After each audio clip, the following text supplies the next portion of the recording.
Hello friends, कैसे हो आप। चलिए आज मैं एक और नई कविता लेकर आई हूँ। चलिए एंजॉय करते हैं इस कविता को। चींटी ने पाठ पढ़ाया। गप्पू हाथी थे बड़े उत्पाती, वैसे ही थे उनके साथी। ये जंगल में करते थे मनमानी, चलते थे जैसे राजा अभिमानी। जंगल के जानवर थे परेशान, शेर महाराज भी रहते थे हैरान। एक दिन राजा ने सभा बुलाई, वहाँ आए पशुओं को बात बताई। सबक सिखाने का मिलकर करो उपाय। चींटी बोली काम हमें यह सौंपा जाए। ये हाथी हैं, बहुत परेशान करते हैं, सब परेशान हैं, यहाँ तक कि जंगल के राजा भी परेशान हैं। अरे वाह। तो चींटियाँ कहती है कि हमें काम दो, हम हाथियों को सबक सिखाएंगे। तो सब देखो, अरे वाह छोटे मुंह बड़ी बात, देखो रे चींटी की बिसात। चींटी से नहीं सही गई कटुवाणी, उसने कुछ करने की मन में ठानी। वह अकल के घोड़े दौड़ा रही थी, बुद्धि के चाबुक चला रही थी। चलते चलते वह घर पर आई, अपनी सेना को सारी कथा सुनाई।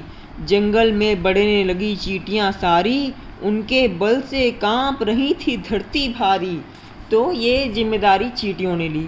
तो सब चींटियों को टोंट मारने लगे, तुम तो नन्ही सी चींटियाँ हो, तुम तो अधुनी सी चींटियाँ हो और तुम हाथियों को सबक सिखाओगी।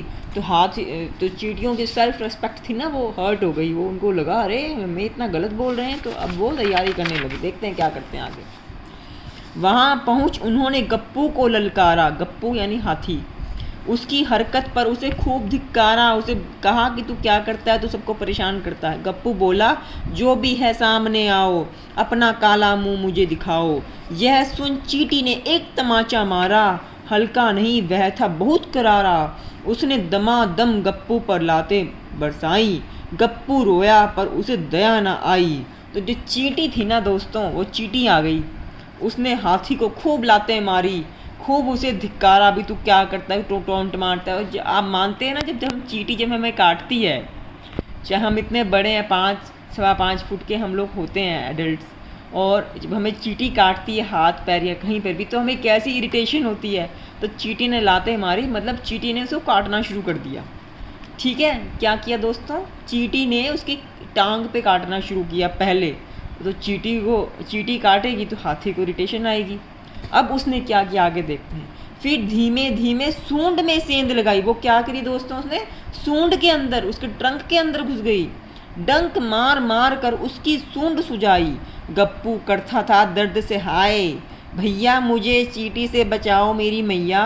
बोली अब नहीं करना जंगल में उत्पात, लगा अड़ंगी गिरा दूंगी अगर किया उत्पात।